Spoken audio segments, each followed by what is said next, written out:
Hello everyone, কেমন আছো তোমরা সবাই? আশা করছি সবাই খুব ভালো আছো। Welcome back to my channel and welcome yet another new vlog. তো আজকে হচ্ছে 4th অগস্ট, সময় এখন রাত 2:30। সারা রাত না ঘুমিয়ে চোখ মুখের অবস্থা জাস্ট দেখতেই পাচ্ছ, মানে চোখের তলায় পুরো যে কালিটা পড়েছে সেটা মানে বোঝা যাচ্ছে। তো এখন রেডি হয়ে গেছি, বেরোবো, ঝটপট করে বেরোবো। কোথায় যাব সেটা তোমাদের যেতে যেতে রাস্তায় বলবো। চটপট তোমাদের আজকে আমার ওটিটা দেখিয়ে দিই। আজকে আমি পুরোটা এথনিক পরেছি, কারণটা হচ্ছে আমরা যাচ্ছি হচ্ছে শ্রীশাইলাম, শ্রী ব্রহ্মারম্ভা মল্লিকার্জুন জ্যোতির্লিঙ্গ দর্শন করতে। এক তো শ্রাবণ মাস, আর সেকেন্ড টাইম আমরা যখন হায়দ্রাবাদে রয়েছি, এই সুযোগটা যখন আমরা পাচ্ছি তখন ডেফিনেটলি এটাকে কোনো মতেই হাতছাড়া করতে চাই না। আর লিটারালি তোমরা বিশ্বাস করবে না, আমি কালকে রাতে যেখানে ব্লগটা এন্ড করেছি তার ঠিক আধ ঘন্টা পর থেকে আমি জাস্ট এই ব্লগটা স্টার্ট করেছি। মানে শুয়েছি, শোয়া বলতে জাস্ট চোখটা একটু বুঝেছি ওই 1:30 পৌনে 2 নাগাদ, ঠিক আবার 2:30টার সময় উঠে রেডি হয়ে বেরিয়ে পড়েছি। কারণ আমি যেখানে থাকি সেখান থেকে যে বাস স্টেশন, মানে এমজি বাস স্টেশনটা অনেকটাই ডিস্টেন্সে, এবং সেখানে রাতের বেলা রাস্তাটা যদিও ফাঁকা ছিল কিন্তু তবুও মানে যথেষ্টই দূরে ছিল। পৌঁছতে 40 to 45 মিনিটস। তো আমরা ওই 4:30 নাগাদ পৌঁছে গেছি। আচ্ছা, এখানে তোমাদের বলে রাখি যে আমরা কিন্তু এমজি বাস স্টেশন থেকে বাস বুক করেছি। এইরকম বাস স্টেশন আমি বোধহয় ফার্স্ট টাইম দেখলাম। মানে আমাদের ওখানে কলকাতায় বাস স্ট্যান্ড বলতে যেরকম হয়, এটা তার থেকে টোটালি ডিফারেন্ট। এত বড়, এত সিস্টেমেটিক আর এত পরিষ্কার পরিচ্ছন্ন বাস স্টেশনও হয়, সেটা আমি এখানে মানে আমি বাস স্টেশনের মধ্যে কখনো আসিনি। চারমিনার এই এমজি বাস স্টেশন থেকে অনেকটাই কাছে, এখান থেকে অটো অ্যাভেল করা যায় চারমিনারে।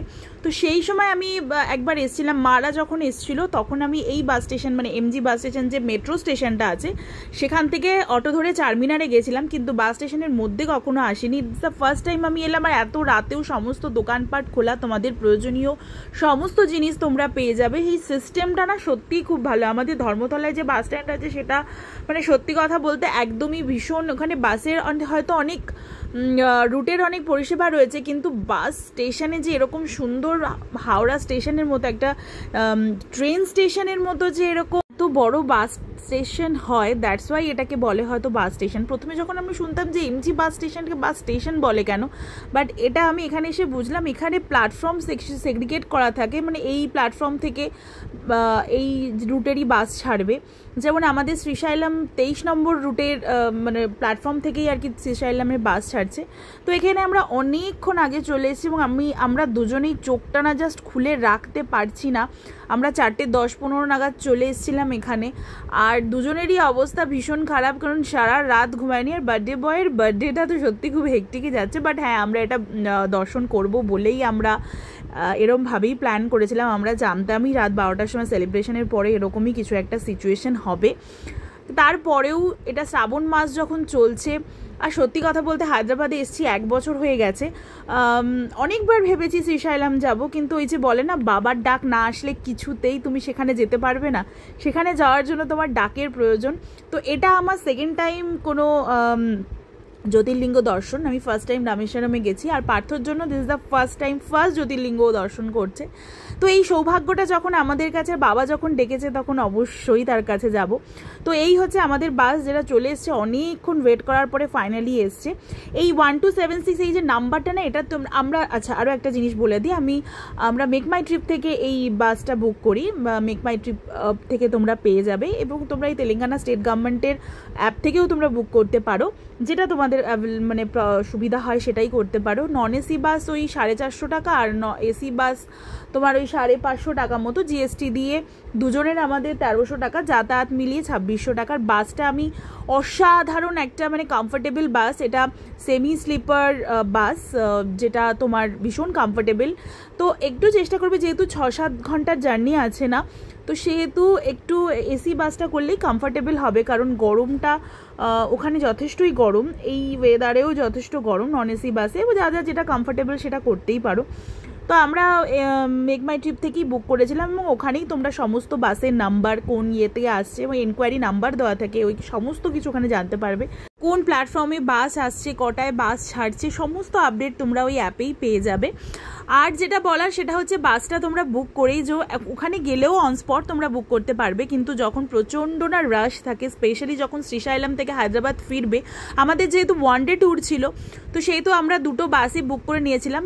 যাওয়ার সময়টা বাস অ্যাভেলেবিলিটি অনেক পেয়েই যাবে, কিন্তু ফেরার সময় কোনো অ্যাভেলেবেল ইয়েতে পাবে না। এরপরে যখন বাস ছেড়ে দেয় তারপরে আর আমরা কিচ্ছু জানি না, মানে মাঝখানের টাইমটাতে কোনো ভিডিও যে নেবো তা তো দূর, মানে পুরো উড়ে গেছিলাম। বাসটা ছেড়েছে 5:30টার সময়, আমি ওই ছেড়েছে যখন তাই সেই স্টার্টিংয়ের ক্লিপিংসটা একটুখানি নিয়েছি, তারপরে জাস্ট আর নেই। এটা যখন বাসটা থেমেছে তখন আমাদের ঘুমটা ভাঙে। 5:30টায় বাস ছেড়েছে আর যখন থেমেছে তখন 8:30 বাজে। মাঝখানে এই মানে এতটা টাইম ঘুমিয়েছি বলে চোখ মুখগুলো একটু দেখা যাচ্ছে, না হলে আর জাস্ট পারছিলাম না। মানে রাতে যেটা খেয়েছি সেটাও হজম পর্যন্ত হয়নি এখনও, যে যেখানে দাঁড়িয়েছে সেখানে খাবো কি, মানে হজমটাই তো হয়নি, ঘুমটাই তো হয়নি। প্রচণ্ড হেক্টিক একটা স্কেডিউলের মধ্য দিয়ে আমরা গেছি। তো এই জায়গাটা যেখানটা দাঁড়িয়েছে সেখানটা একটা অসাধারণ একটা জায়গা, মানে এই জায়গাটাই আমার তো ভালো লেগেছে। এখনও অনেকটা পথ বাকি, বাট যেই জায়গাটা দাঁড়িয়েছে আর এই মানে অলমোস্ট পাহাড়ে উঠবে করছে, মানে পাহাড়ে ওঠার আগে এরপরেই তোমার আমরাবাদ টাইগার রিজার্ভ স্টার্ট হয়ে যায়। তো তার মাঝখানে আর কোথাও দাঁড়ানোর কোনো জোন নেই, নো স্টপ জোন। তো তার আগেই পুরো দাঁড় করিয়ে নেয় এবং সমস্ত রেস্টরুম বা যার যা টিফিন করার দরকার থাকে, ওয়াশরুম যার যাওয়ার দরকার থাকে সবটাই ওখানে করে নেয়। কিন্তু তারপরে আর মোটামুটি খুব ভুল যদি না হয় 50 কিলোমিটার এদিক ওদিক আর দাঁড়াতে পারে না বাস, কারণ তারপরে পুরোটাই ঘন জঙ্গল। আমরাবাদ টাইগার রিজার্ভ, সেখানে অলমোস্ট মানে প্রচুর এরিয়া জুড়ে এই ফরেস্টটা। আমার সাউথে this is the first time আমি কোনো টাইগার রিজার্ভ আমি ভিজিট করছি। আমি এর আগে ব্যাঙ্গালোরেও গেছি, কিন্তু ব্যাঙ্গালোরের যে টাইগার রিজার্ভটা আছে সেটা যখন আমি ঘুরতে গেছিলাম, একটা ট্রাভেলসের সাথে ঘুরতে গেছিলাম, তো সেটা তারা সব ট্রাভেলসের মধ্যে সব জায়গা থাকে না। আর আমি গেছিলাম অনেক বছর আগে, যে বললাম না আমি আরেকটা জ্যোতির্লিঙ্গ দর্শন আমার হয়েছে রামেশ্বরম মন্দির, তো সে তখনই যাওয়া আর কি, কিন্তু কোনো টাইগার রিজার্ভ আমি দেখিনি। এইটাই মানে ফার্স্ট টাইম আমি দেখছি। সত্যি মানে যারা নেচার লাভার আছো, আমি স্পেশালি ভীষণভাবে সমুদ্র ভালোবাসি, অবশ্যই পাহাড়ও ভালো লাগে, পাহাড়ে নিজস্ব একটা প্রত্যেকটা জায়গারই নিজস্ব একটা সৌন্দর্য আছে, বাট আমার স্পেশালি সমুদ্র খুব ভালো লাগে। যারা নেচার লাভার, যারা নেচারকে এনজয় করতে চাও, মানে আমি হাইলি রিকমেন্ড করবো যে তোমরা হায়দ্রাবাদ থেকে শ্রীশাইলামের এই যে রাস্তাটা আছে, এটা প্লিজ এই রোড ট্রিপটা তোমরা প্ল্যান করো। এটা একটা বিউটিফুল একটা জার্নি, বিউটিফুল একটা মেমোরি, একটা লাইফ টাইম মেমোরি হয়ে তোমাদের কাছে থেকে যাবে। আর মানে এখন আর বিশেষ করে স্পেশালি মনসুনের টাইমটাতে গাছপালাগুলো গ্রিনারি আরও বেশি গ্রিনভাবে দেখতে পাবে, কারণ মনসুনের টাইম হয়ে আরও বেশি ভালো করে জিনিসপত্রগুলো বোঝা যায় না। আর আস্তে আস্তে যখন পাহাড়ে উঠছে, পাহাড় থেকে নামছে, এই জায়গাগুলো তোমরা সত্যি হায়দ্রাবাদে থেকে এই জিনিসটা মানে এই জায়গাটা শ্রীশাইলাম ডেফিনেটলি তোমরা ভিজিট করো। This is the worth it, 1%ও তোমরা বোর হবে না। যদি না রাস্তাটা ঘুমিয়ে পড়ো, আমরা অনেকটা বেশিরভাগটা রাস্তাই আমরা ঘুমিয়ে কাটিয়েছি, বিকজ আমরা ভীষণভাবে টায়ার্ড ছিলাম। আর এই যে কৃষ্ণা নদীটা যেটা দুটো স্টেটকে কানেক্ট করছে, এই যে জায়গাটা, তোমরা যারা বাইক কার নিজেদের গাড়ি নিয়ে আসতে পারবে তারা তো আরও বেশি করে এনজয় করতে পারবে, বিকজ নিজেদের গাড়ি হলে কি হয় না, অনেক জায়গায় নিজেদের ইচ্ছে মতো দাঁড় করাতে পারবে, নিজেদের ইচ্ছে মতো প্রকৃতিকে ফিল করতে পারবে, এনজয় করতে করতে যেতে পারবে, অনেক জায়গায় ফটোগ্রাফি করতে পারবে, যেগুলো বাসে করে গেলে পসিবল না। বাই কারে মেবি আমরা খোঁজ নিয়েছিলাম, তো সেটা নিয়ার অ্যাবাউট ওই 7.5K মতো পড়ছে আপ ডাউন ইয়েতে, তো আমরা বাসেই বুক করেছিলাম। তো যারা গাড়ি নিয়ে যাবে তাদের জন্য এটা এক্সট্রা বেনিফিট। তো আমি মোস্টলি এটা রেকমেন্ড করবো যে প্লিজ তোমরা একবার এটা ভিজিট করো। অবশ্যই হয়তো যারা হায়দ্রাবাদে থাকো তারা ওয়ান ডে ট্রিপে হয়তো এসছো। প্রকৃতি সত্যি কতটা সুন্দর তা এই জায়গাটা না আসলে মনে হয় আমি জানতেই পারতাম না। আর এই ড্যামটা, মানে এটা আমার ফার্স্ট টাইম কোনো ড্যাম ভিজিট, আমি আগে কখনো কোনো ড্যাম ভিজিট করিনি।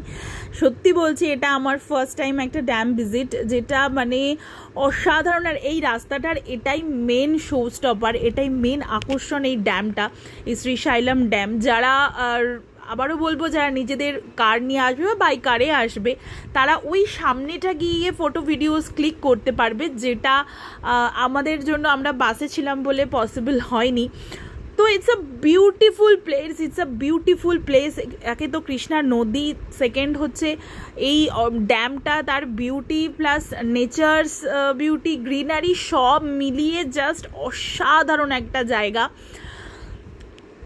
তবে হ্যাঁ, শ্রাবণ মাস ছিল বলে আমরা প্রচুর জ্যাম পেয়েছি। নিয়ার অ্যাবাউট প্রায় 1.5 ঘন্টা মতো আমাদের গাড়ি দাঁড়িয়েই ছিল, কিছুতেই নড়ছেও না চড়ছেও না, কোনোভাবেই কিছু হচ্ছে না। মেবি এটা শ্রাবণ মাস বলে, আর আমরা যেদিনকে গেছিলাম সেটা সানডে ছিল, তো সেটার জন্যও হতে পারে। এর পার্থ সারাটা রাস্তা এটাই বলছিলাম, আমরা আগের বার ওর বার্থডেতে তিরুপতি গেছিলাম, আর এবার আমরা যাচ্ছি। তিরুপতি যখন গেছিলাম তখন আমি ভিডিও করতাম না, দিস টাইম আমরা যাচ্ছি শ্রীশৈলম। তো এটা বেস্ট ডিসিশন আমরা যেটা মানে আমরা নিয়েছি দুজনে মিলে। হায়দ্রাবাদ ছাড়ার আগে এই জায়গাটা দর্শন না করে আমরা কিছুতেই এই সিটিটা ছাড়তে পারতাম না। দেখতে পাচ্ছ, যখন আমরা ফার্স্ট টাইম যখন ড্যামটা কাছে এসেছিলাম তখন জাস্ট একটা দরজা খোলা ছিল, এখন সেকেন্ড একটা গেটও খুলে দিয়েছে, এবং তার থেকে যে জলটা বেরোচ্ছে, এই যে মানে আমি নিজের চোখে মানে ক্যামেরা কিছুতেই এটাকে জাস্টিফাই করতে পারবে না। এই অসাধারণ বিউটিটাকে যদি বাই কারে যেতাম না, ওই সামনেটা যেতে পারলে আরও বেশি ভালো লাগতো। মানে এতটা অপূর্ব প্রকৃতি, এতটা সুন্দর একটা জিনিস। ফার্স্ট যখন আমরা উপর থেকে নামলাম তখন একটাই গেট খোলা ছিল, আর এই সেকেন্ড গেটটা খোলার পরে মানে অসাধারণ।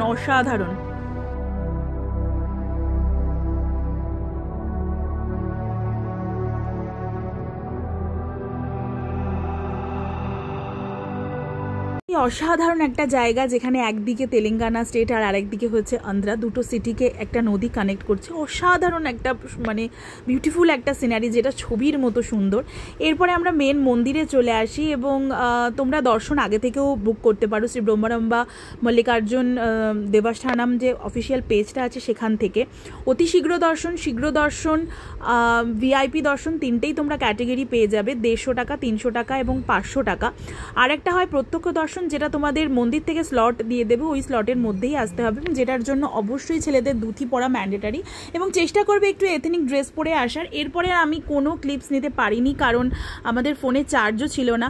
তো ভিডিওটা ভালো লাগলে অবশ্যই একটা লাইক, কমেন্ট অ্যান্ড সাবস্ক্রাইব করে দিও। দেখা হবে নেক্সট ভিডিওতে। টাটা।